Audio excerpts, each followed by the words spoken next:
First question जैसा कि आप देख पा रहे होंगे, नंबर 1 है किस दर्पण का फोकस दूरी ऋणात्मक लिया जाता है? किस दर्पण का फोकस दूरी ऋणात्मक लिया जाता है? तो इसका सही आंसर हो जाएगा ऑप्शन नंबर बी, यानी कि अवतल दर्पण, यानी कि concave mirror, concave mirror. Next question की ओर बढ़ते हैं। लेंस की फोकस दूरी f और वक्रता त्रिज्या r में क्या संबंध है? लेंस की फोकस दूरी f और वक्रता त्रिज्या में क्या संबंध है? तो इसका सही आंसर हो जाएगा दोस्तों f इक्वल टू r/2, यानी कि फोकस दूरी equal to radius by 2। Next question की ओर बढ़ते हैं दोस्तों। अगला क्वेश्चन दोस्तों, निम्न में किस माध्यम का अपवर्तनांक अधिक है? निम्न में किस माध्यम का अपवर्तनांक अधिक है? तो इसका सही आंसर हो जाएगा दोस्तों ऑप्शन नंबर डी, यानी कि हीरा, जिसका होता है 2.42। तो ध्यान देंगे दोस्तों, ये क्वेश्चन आपके एग्जाम के लिए काफ़ी इंपॉर्टेंट हो जाता है। ठीक है दोस्तों, इसको आप ध्यान रखेंगे। जो किस माध्यम का अपवर्तनांक सबसे अधिक होता है? तो हीरा का होता है। नेक्स्ट क्वेश्चन देखते हैं दोस्तों। सामान्य दृष्टि के लिए सुस्पष्ट दृष्टि की अल्पतम दूरी है। सामान्य दृष्टि के लिए सुस्पष्ट दृष्टि की अल्पतम दूरी है। तो इसका सही आंसर हो जाएगा दोस्तों ऑप्शन नंबर बी, यानी कि 25 सेंटीमीटर, 25 सेंटीमीटर। तो दोस्तों ध्यान से आप ऑप्शन को टिक करेंगे, क्योंकि आपको 25 मिलीमीटर भी दिया हुआ रहेगा, 25 mm भी दिया हुआ रहेगा, लेकिन आप ध्यान से 25 सेंटीमीटर को ही टिक करेंगे। नेक्स्ट क्वेश्चन की ओर बढ़ते हैं दोस्तों।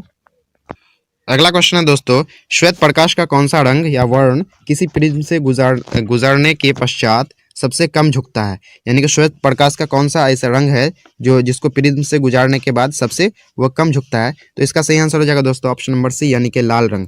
लाल रंग का झुकाव विचलन सबसे कम होता है। नेक्स्ट क्वेश्चन की ओर बढ़ते हैं दोस्तों। निकट दृष्टि को किस लेंस के उपयोग द्वारा संशोधित किया जा सकता है? तो इसका सही आंसर हो जाएगा दोस्तों ऑप्शन नंबर बी, यानी कि ऑप्शन नंबर ए, यानी कि अवतल लेंस। ऑप्शन नंबर ए, यानी कि अवतल लेंस के द्वारा इसको हम सुधार सकते हैं, संशोधित कर सकते हैं। नेक्स्ट क्वेश्चन की ओर बढ़ते हैं दोस्तों। अगला क्वेश्चन है विद्युत प्रतिरोधकता। तो 7 नंबर क्वेश्चन का आंसर होगा विद्युत प्रतिरोधकता निर्भर करता है। तो इसका आंसर ऑप्शन नंबर डी होगा दोस्तों, इनमें से सभी पर, यानी कि चालक की लंबाई पर भी पड़ता है, चालक की अनुप्रस्थ काट के क्षेत्रफल पर भी पड़ता है, और चालक पदार्थ की प्रकृति पर भी पड़ता है। इसलिए इसका ऑप्शन हो जाएगा ऑप्शन नंबर डी, यानी कि इनमें से सभी पर। नेक्स्ट क्वेश्चन की ओर बढ़ते हैं दोस्तों। अगला क्वेश्चन है विद्युत शक्ति का एसआई मात्रक है। विद्युत शक्ति का एसआई मात्रक है। तो इसका सही आंसर हो जाएगा दोस्तों ऑप्शन नंबर ए, यानी कि वाट। विद्युत शक्ति का एसआई मात्रक कौन सा है? वाट है। नेक्स्ट क्वेश्चन, एक यूनिट विद्युत ऊर्जा का मान होता है। एक यूनिट विद्युत ऊर्जा का मान होता है। तो इसका आंसर सही आंसर हो जाएगा दोस्तों ऑप्शन नंबर डी, यानी कि 3.6 × 10⁶ जूल। 3.6 × 10⁶ जूल, यानी कि एक यूनिट विद्युत ऊर्जा का ये मान होता है। और यही मान 1 किलो वाट आवर का भी होता है। 1 किलो वाट आवर का भी 3.6 × 10⁶ जूल ही होता है। और 1 किलो वाट आवर को एक यूनिट बुलाया था, या एक BOT बुलाया था, जिसको बोर्ड ऑफ ट्रेड यूनिट कहते हैं। तो ध्यान रखेंगे दोस्तों इन सभी बातों को। नेक्स्ट क्वेश्चन की तरफ बढ़ते हैं। नेक्स्ट क्वेश्चन है दोस्तों, इनमें निम्न में से कौन सा कथन सत्य नहीं है? यानी कि कौन सा कथन सही नहीं है? नंबर ए है विद्युत जनित्र वैद्युत चुंबकीय प्रेरण पर कार्य करता है। बी है विद्युत मोटर विद्युत ऊर्जा को यांत्रिक ऊर्जा में बदलता है। सी है चुंबकीय बल रेखाएं परस्पर नहीं काटती है। हरे विद्युत रोधन तथा वाला तार प्राय विद्युन में तार होता है। तो इसका इनमें से ये तीनों बातें सही हैं दोस्तों, ये तीनों बातें बिल्कुल राइट है। ऑप्शन नंबर डी जो है ये आपका सही आंसर हो जाएगा, क्योंकि यहाँ बोल रहा है इनमें से कौन गलत है। तो ऑप्शन नंबर डी गलत है। ये सभी बातें क्या हैं? सही हैं। नेक्स्ट क्वेश्चन की ओर बढ़ते हैं दोस्तों। अगला क्वेश्चन है फ्लेमिंग के वाम हस्त नियम में बायां हाथ का मध्यमा संकेत करती है। फ्लेमिंग के वाम हस्त नियम में बायां हाथ का मध्यमा संकेत करती है। तो इसका सही आंसर हो जाएगा दोस्तों ऑप्शन नंबर सी, यानी कि चालक में प्रवाहित विद्युत धारा की दिशा को बाएं हाथ का मध्यमा जो है मिडिल, वो संकेत करता है चालक में प्रवाहित विद्युत धारा की दिशा को। नेक्स्ट क्वेश्चन की तरफ बढ़ते हैं दोस्तों। अगला क्वेश्चन है चुंबक के भीतर चुंबकीय क्षेत्र रेखाओं की दिशा क्या होती है? चुंबक के भीतर चुंबकीय क्षेत्र रेखाओं की दिशा क्या होती है? तो इसका सही आंसर हो जाएगा दोस्तों ऑप्शन नंबर बी, यानी कि दक्षिण ध्रुव से उत्तर ध्रुव की ओर, साउथ पोल से नॉर्थ पोल की ओर। तो ये आपके एग्जाम के पॉइंट ऑफ व्यू से काफ़ी इंपॉर्टेंट हो जाता है। तो आप ध्यान रखेंगे चुंबक के भीतर जो है चुंबकीय क्षेत्र की रेखा कैसी होती है? तो वो दक्षिण ध्रुव से, यानी कि साउथ पोल से नॉर्थ पोल की तरफ होती है। नेक्स्ट क्वेश्चन की तरफ बढ़ते हैं दोस्तों। अगला क्वेश्चन है नाभिकीय ऊर्जा का स्रोत निम्न में कौन सा है? नाभिकीय ऊर्जा का स्रोत निम्न में कौन सा है? तो इसका सही आंसर हो जाएगा दोस्तों ऑप्शन नंबर ए, यानी कि यूरेनियम जो है नाभिकीय ऊर्जा का स्रोत है। तो इसको आप ध्यान रखेंगे, ये भी आपके एग्जाम के पॉइंट ऑफ व्यू से काफ़ी इंपॉर्टेंट है। नेक्स्ट क्वेश्चन देख लेते हैं दोस्तों, कली चूना का रासायनिक अणुसूत्र क्या है? कली चूना का रासायनिक अणुसूत्र क्या है? तो इसका सही आंसर हो जाएगा दोस्तों ऑप्शन नंबर बी यानी कि CaO, कैल्शियम ऑक्साइड। तो इसको भी आप ध्यान रखेंगे दोस्तों। अगले क्वेश्चन की तरफ बढ़ते हैं।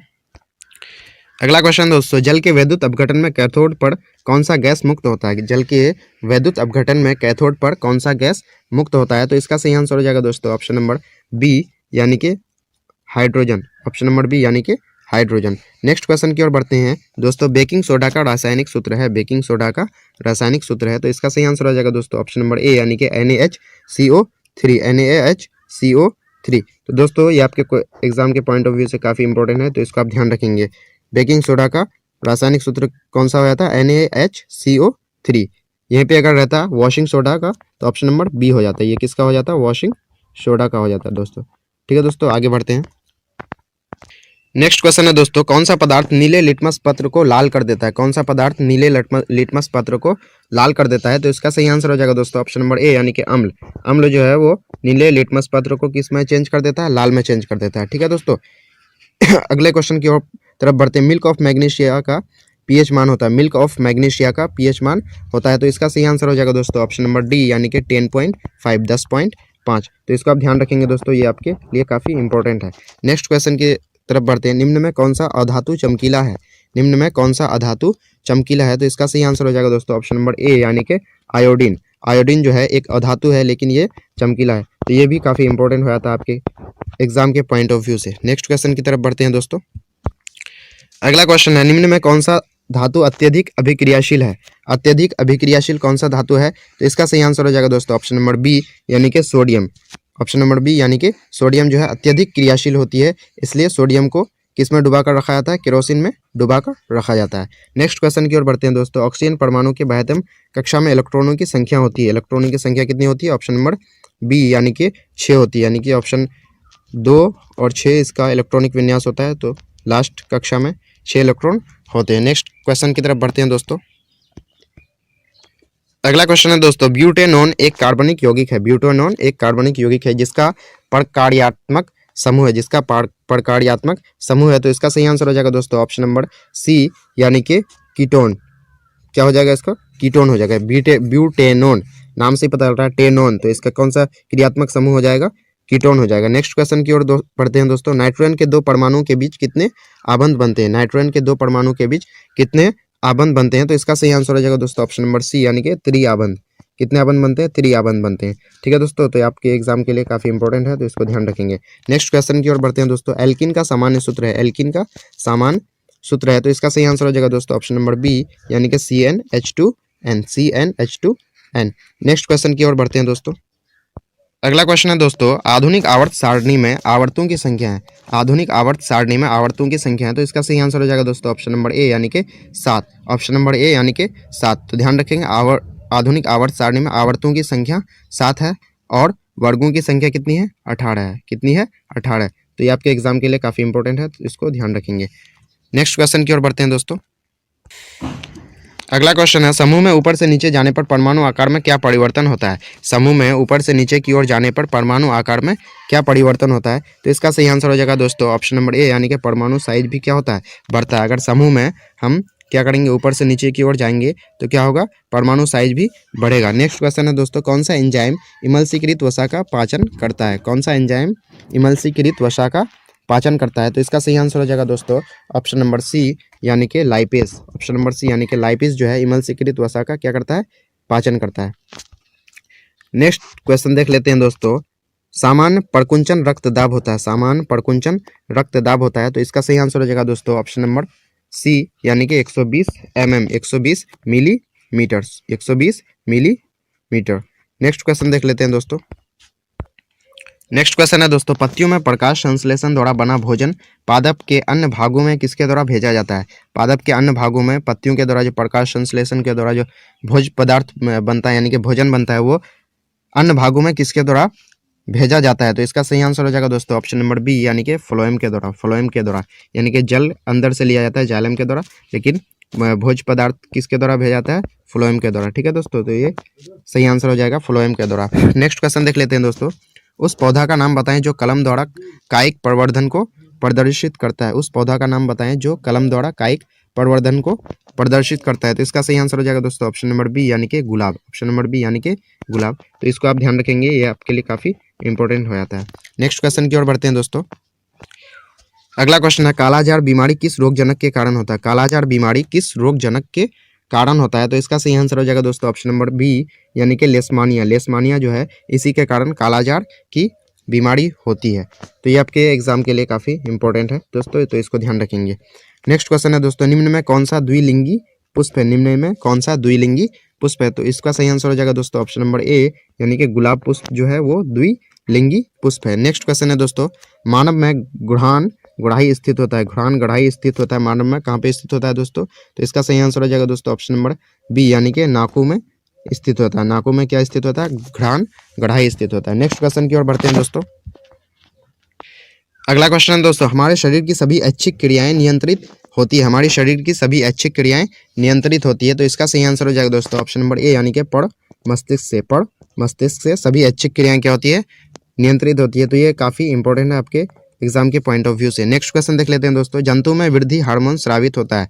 जंतुओं में वृद्धि हार्मोन स्रावित होता है। तो इसका सही आंसर हो जाएगा दोस्तों ऑप्शन नंबर ए यानी कि पीयूष ग्रंथि से। जंतुओं में जो है वृद्धि हार्मोन किससे स्रावित होता है, किससे निकलता है? तो पीयूष ग्रंथि से निकलता है, पीयूष ग्रंथि से। नेक्स्ट क्वेश्चन है दोस्तों, आनुवांशिकता का सिद्धांत किसने प्रतिपादित किया? आनुवांशिकता का सिद्धांत किसने प्रतिपादित किया? तो इसका सही आंसर हो जाएगा दोस्तों ऑप्शन नंबर ए यानी कि मेंडल ने। तो ये आपके एग्जाम के लिए काफी इंपॉर्टेंट हो जाता है। नेक्स्ट क्वेश्चन की ओर बढ़ते हैं दोस्तों। अगला क्वेश्चन है, स्त्रियों में लिंग गुणसूत्र होते हैं। स्त्रियों में लिंग गुणसूत्र होते हैं। तो इसका सही आंसर हो जाएगा दोस्तों ऑप्शन नंबर बी यानी कि XX होते हैं। क्या होते हैं? XX। जबकि जैव निम्नीकरणीय कचरा है, जैव निम्नीकरणीय कचरा है। तो इसका सही आंसर हो जाएगा दोस्तों ऑप्शन नंबर डी यानी कि टिश्यू पेपर जो है वो जैव निम्नीकरणीय कचरा है। नेक्स्ट क्वेश्चन है दोस्तों, आधार तथा पाइन किस राज्य की जल संग्रहण व्यवस्था है? आधार तथा पाइन किस राज्य की जल संग्रहण व्यवस्था है? तो इसका सही आंसर हो जाएगा दोस्तों ऑप्शन नंबर डी यानी कि बिहार की। कहाँ की? आहार तथा पाइन किस राज्य की जल संग्रहण व्यवस्था है? तो बिहार की है। तो ये आपके लिए काफी इंपॉर्टेंट है क्योंकि ये बिहार से रिलेटेड है। नेक्स्ट क्वेश्चन है दोस्तों, प्राकृतिक संसाधनों का प्रबंधन के लिए सबसे उपयुक्त विकल्प निम्न में से कौन है? प्राकृतिक संसाधनों का प्रबंधन के लिए सबसे उपयुक्त विकल्प निम्न में कौन सा है? तो इसका सही आंसर हो जाएगा दोस्तों ऑप्शन नंबर डी यानी कि इनमें से सभी, यानी कि कम उपयोग भी है, पुनः चक्रण भी है और पुनः उपयोग भी है, इसलिए इसका सही ऑप्शन हो जाएगा ऑप्शन नंबर डी। तो दोस्तों यहाँ तक हम लोगों ने 40 VVI ऑब्जेक्टिव